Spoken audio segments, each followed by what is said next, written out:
How's it going, guys? Rob the Awesome here, and today I'm back to spending some more quality Team Fortress 2 time with you. This series takes questions from the previous episodes so that I may answer them here. It gives me a chance to talk a little bit more about myself while answering much needed questions that you guys may have about the game. I also ask a couple of questions at the end of the video, so stay tuned. It's something for everyone to enjoy. I also like to point out this is the only calm series I have. Nice and soothing to the ears. So sit back and relax, and let's get right into the questions, shall we? The first question we have today comes from Stilo Platt, and he asks, what inspired your username? Well, my very first username was yo123. That was when I was 8. After a while, I wanted people to just call me by my real name, because that would be a whole lot easier. But I wanted to be super cool and edgy at the time. The one word everyone in my life kept using to describe me was awesome, but having the full word awesome just made the name Rob the Awesome look rather weird. So I removed all the vowels, except for the first A, and at the age of 10, I created Rob the Awesome. That was so long ago, it just works, you know? So to answer your question, real life inspired my nickname.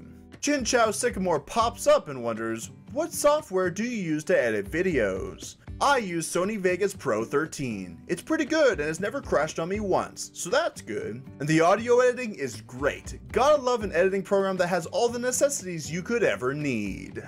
Back once again with a question, Sash Lilac asks, if you were forced to remove one of Medic's metaguns, which one would you remove and why? I'd remove the Vaccinator. The other three are simple and easy to use, and I find the Vaccinator to have a big skill gap that still needs reworking. It's not bad, it's just not as reliable as the other three are, and if I had to choose one, I'd choose the one that could use a bit more work on it. Just a Toaster has a toasty question to be answered, saying, what loadout really annoys you? There isn't a loadout that significantly annoys me to tears, but if I had to pick one, I'd choose the Darwin Danger Shield Bazaar Bargain Snipers. Easy headshots and easy one-on-ones with other snipers, building that crutch up is rather cruel. Luckily, that's gonna hopefully get nerfed in the next update, so that loadout will no longer be a problem. I hope. Marvel Master wonders, if you could be given a demo shield in real life that works exactly like in game, which one would you choose? Or would you rather be responsible and reject the shield? I'd most likely take the Charge and Targe. Being able to have more resistances to the elements would be a whole lot more useful than dealing extra damage and turning control. Why would I need that in real life? Resistances for the win. A fellow Comrade stock user asks, what is your favorite unusual effect and favorite paint? Nebula is my favorite, but it's only on invasion hats, so I'll go with Tesla Coil. It's like a mixture of purple sunbeams and a better looking kilowatt effect all in one. As for paint, it's a tie between Australium Gold and Pink as Hell. Why not both? Dr. Dream wakes up from his slumber to ask, hey Rob, I want to be better at Spy, but for the most part there's always 3 to 4 spies on the team. How can I improve? Learn to play every class. Multi-classing will help you perform more realistic disguises and understand class patterns to stab and shoot your way to victory. When there are limited spies, then you can switch to that class. But beware, if you do too well, everyone will eventually go spy again. Just go to the class people need, and go spy when the time is right.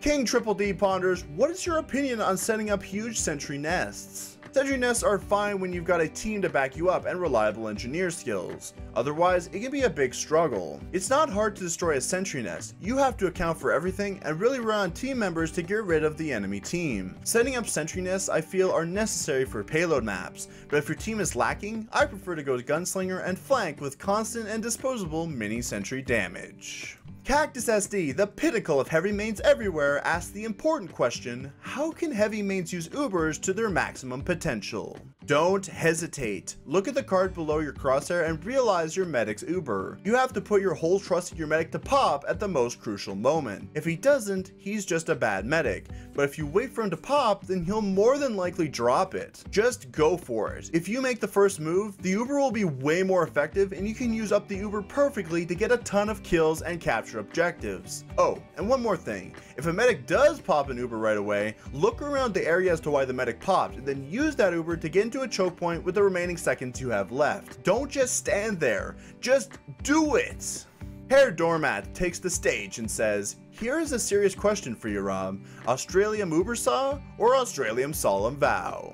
Clearly an Australium solemn vow. Are you crazy? What would an Australium Ubersaw even have? A golden liquid in the tube with minor golden adjustments over a full-blown golden handheld statue?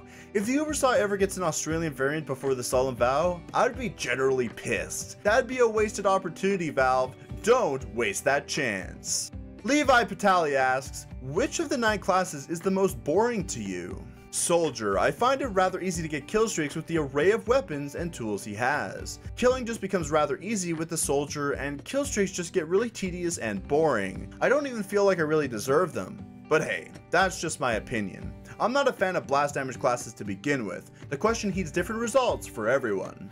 Fucked Up doesn't screw up on asking his question, and he says, do you think anyone can enjoy himself in any class with any weapons as long as he's experienced or skilled? Sure, the effort you put into a class in TF2 definitely shows in game. Experience wields skill, and the more you play, the more it will show. You'll have a lot more fun experiencing everything the class has to offer, and it's almost impossible to learn everything in Team Fortress 2. You'll learn something new about a map or your class every time you play. TF2 just has that unique charm that other games just don't offer anymore. Aqua soaks up a really good question, and he wonders, if you had the choice for any single weapon in Team Fortress 2 to be nerfed or buffed, what weapon would you choose, and what change would you have applied?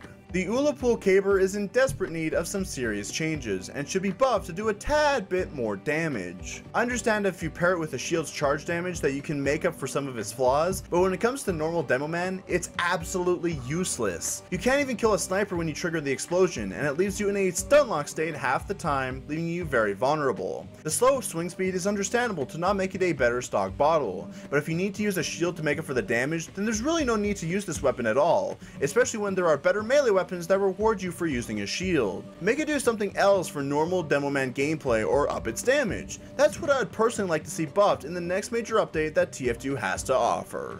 Agent Pieman is on a mission to know the answer to his problem, saying, I have this problem with basically all video games. I learn all of its fundamentals up to a certain point and I want to remove this restriction. Do you have any advice? TF2 is a perfect game to go out of bounds and stretch the imagination to the limits. TF2, in most aspects, is a non-serious game. Pair the most insane loadouts with any class in the game and try to make it work. If you stick with pure fundamentals, those loadouts won't work. But once you get over yourself and just go at it, you'll learn to overcome the problem and see the vibrant side of video games that only random, silly fun can give you. Tylord, Lord of Ties, wonders, do you think meta could use a metagun that heals in a radius? I think that would be cool, but it'd be really hard to balance. There would need to be a severe healing penalty the more people are near you, and that would be rather hard to control. It wouldn't be used as much as a metagun, thus making it quite useless. So does the medic need a minigun like this? No, but would it be cool? Hell yeah. Michael Keynes asked, Rob, what's your opinion on the Holiday Punch? It's a cute gimmick weapon, but that's really all it is. It has some use in stopping Ubers with a lucky random crit, but otherwise it's really quite useless in normal play. It's a weapon for Hoovies, so good for them, but other than that, it's not that great. Alpha Zero ponders, hey Rob, are team binds nearly as good for people who want to play Highlander? If you play competitive, you'll most likely have some sort of mumble or Discord you and your team will be using, so in those regards, it's better to just chat with them normally. Otherwise, the fully charged command is often used to fool enemies who are listening to think you have Uber and back off, but it often doesn't work, so in reality, team binds aren't as useful when you have a full-blown communication to counter. Paulman the Fourth royally wishes to know, would you rather use a Buffalo Steak Sandwich KGB and Tomazov set for the Heavy, or a Force of Nature Guillotine Sandman set for the Scout? Clearly the Scout set. That set is a million times better than that Heavy set. KGB is bad, Steak is situational, and the only good thing in there is the Tomazov. The Force of Nature paired with the Guillotine and Bat pair super well together, almost too well, making it the better set overall. Sand Titanic sleekly asks, are main classes only for competitive? It's just a question that has been around my head for a long time. No, a main class is just a general term used to tell people what you're best at. In competitive, you usually have a set role, but I've come to know many people who don't play the class that they main. You can play your main outside of competitive, it's just a term to describe you and your skill set and nothing more. Last but certainly not least, my good friend Henny Ponders. I know you don't really play it ever, but will you do a video on MVM? I mean, if MVM ever got a new update, I'll definitely do a video on the game mode surrounding multiple topics. However, my channel was never around the time MVM got popular. It was never really important at the time. However, if Uncle Dane ever invited me to do MVM with YouTubers, I'd love to drop on by and have a good time. But I'm a nobody in the community, and YouTube, so the chances of ever doing that collab, let alone any collab, is non-existent. Sadly. And this has been some quality Team Fortress 2 time with you. But hold on just a second. You guys have been asking all of the questions. It's only right that I ask some for you guys to answer for yourselves. Which weapon do you think needs a serious buff or nerf? What's your favorite mythological creature? And would you rather be poor and work at a job you love, or be rich and work at a job you hate? Answer these questions in the comments below. Also, if you have a question for next time, don't be afraid to ask. I wouldn't mind spending some more quality Team Fortress 2 time with you guys again. Remember to be awesome, stay awesome, and to have an awesome day. I'm Rob the Awesome, and I'll see you guys later. Ciao for now. Motherfucker, I'm awesome. No, you're not, dude. Don't lie. I'm awesome. I'm driving around in my mom's ride. I'm awesome. A quarter of my life gone by, and I met all my friends online. Motherfucker, I'm awesome. I will run away from a brawl. I'm awesome. There's no voicemail, nobody calls. I'm awesome. I can't afford to buy 8 balls, and I talk to myself on my Facebook